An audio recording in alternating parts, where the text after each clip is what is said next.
Hello and welcome to another edition of Taking It to the Streets. I'm Jeff Knapp with Western Resources Title, and I'm sitting here today with the one and the only Bonnie Maloney with Windermere Homes and Estates. Welcome, Bonnie. Hi, Jeff. I'm glad to have this time to talk to you. I really wanted to touch base with you since you're in title and talk to you about the effects of solar in a transaction when it comes to buyers and sellers and how it affects them differently. I know solar is a great hot topic and very popular right now. It reduces energy costs substantially, but a lot of questions arise when we get into a transaction, and I'm not sure that a lot of our clients know about that. Yeah, I don't think they do either.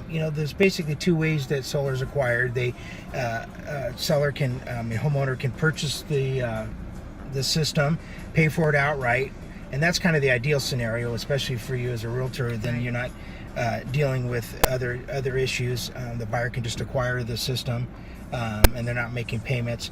But more often we see a lease going on, and it's less expensive to get into a lease, so that's more popular, but it's a little more complicated too. Yeah, and that's exactly what I'm facing right now. I'm showing a house later on today to some buyers, and it says it's leased solar. And when I know, typically buyers just don't understand that when there's a lease on the solar, they've got to qualify for that lease. There's a lease in place. The seller is going to hand it over to the buyer, so the buyer's got to agree to the terms. More importantly, the solar company has to approve the buyer, and I don't think they realize that. And then, to make it even more complicated, the lender who's doing the loan has to be notified, because the buyer still has to qualify for the loan with all these new financial terms being brought into the mix. It really kind of gets messy.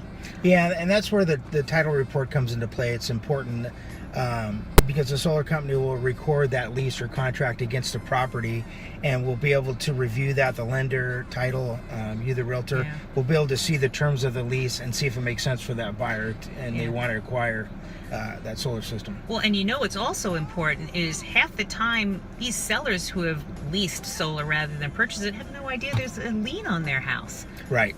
And that's not a pleasant surprise to discuss with them. That's true. Yeah. And then you probably heard about the Hero program as well. That's kind of a bigger animal, but it's another way that people get into a solar system or home improvements and keep it affordable. But there's challenges with that, so we probably should leave that for another video. That is a whole another beast. Hey, you know what? I was wondering, do you have time? Because I'd love to go preview this house with the solar. Maybe you could come with me and put another set of eyes on the house and see what it's like. We can do that. You want to do that? Let's do it. Let's take it to the street. Absolutely. Let's do it.